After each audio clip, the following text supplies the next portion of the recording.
Good afternoon. Just weeks ago, the Iranian Foreign Minister Abbas Araghchi was asked directly whether Iran has missiles with a range beyond 2,000 kilometers.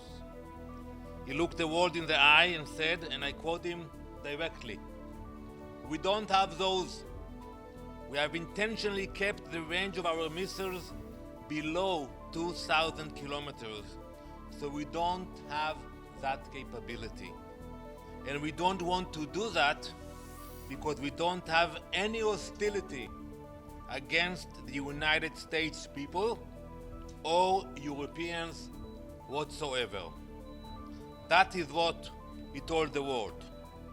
That was not a misstatement. It was a blatant lie.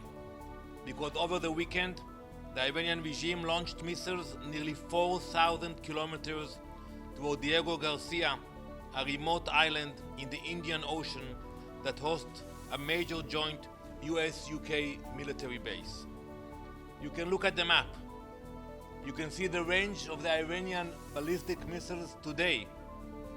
They can reach Paris.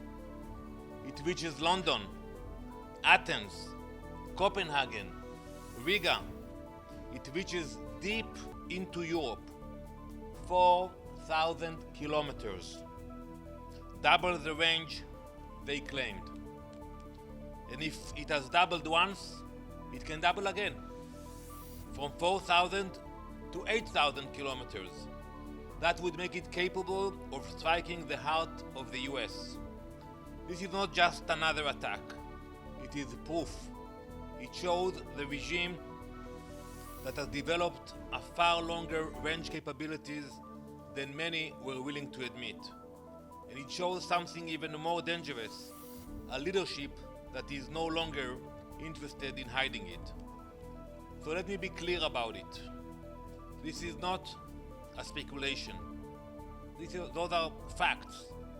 This is a real threat. Imagine what they could do if they had nuclear ballistic missiles. And yet, so many here in the Council try to play the game like it's not part of their issue or concerns. We have been saying it for years. Iran is not a regional problem. It is not our problem. It is a global one. So I must ask my European colleagues today, and I will ask them later on in the Council, where are you? What are you doing about that? What are you doing about it today, not tomorrow? Do not treat it as a distant conflict. You can ask the Gulf states. They did not think that they were next, but we all know what happened in the last 3 weeks. So I say to the leaders of the Western world, where are you? Where is the moral clarity? Where is the urgency? Where is your leadership? Israel is already in the arena.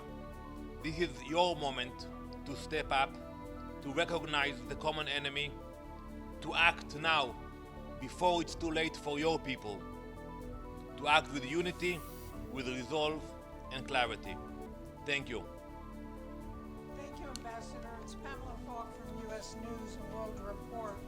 Can you tell me what the latest is on the peace plan for Gaza, since Hamas was, as we understand, given a written proposal to start phase 2, including disarming?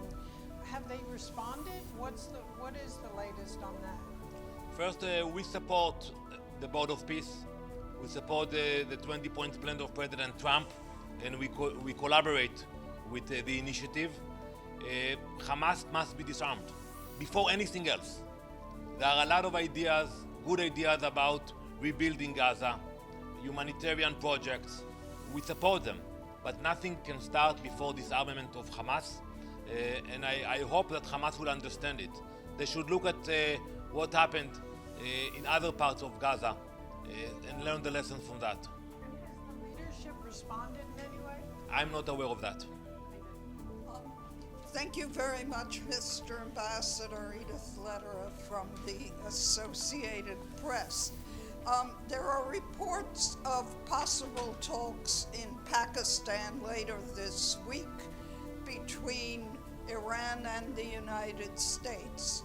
Does Israel support any prospect of these talks, and will Israel participate in such talks? First, I'm not familiar with our participation in such talks. It's important to note that we continue with the operation.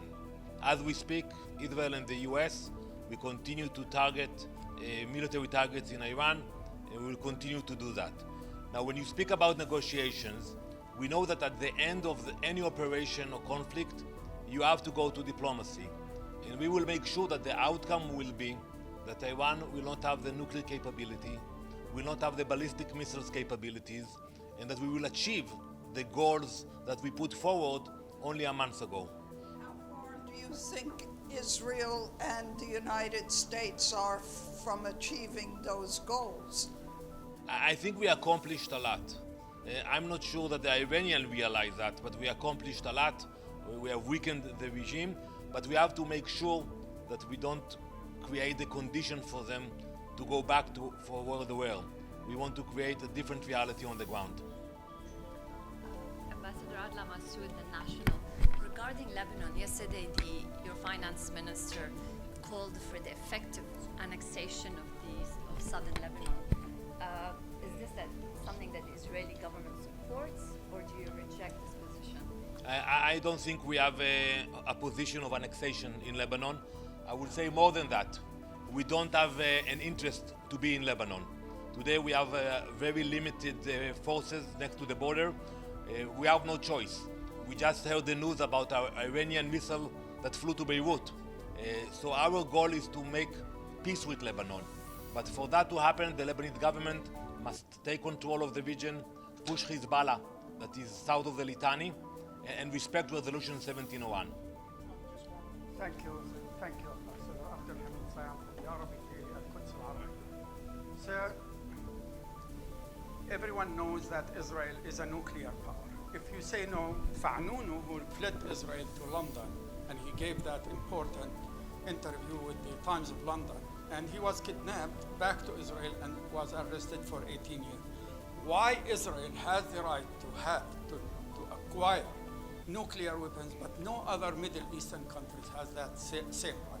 Thank you. One should ask himself about every nation who is bringing stabilization to the area and who is bringing chaos. Israel is a stabilizing force in the region. We want peace. Allow me to answer that. We sign peace treaties, we promote peace, we pray for peace. When you look at the Iranian regime, they are doing exactly the opposite. They have attacked 13 countries in 1 month.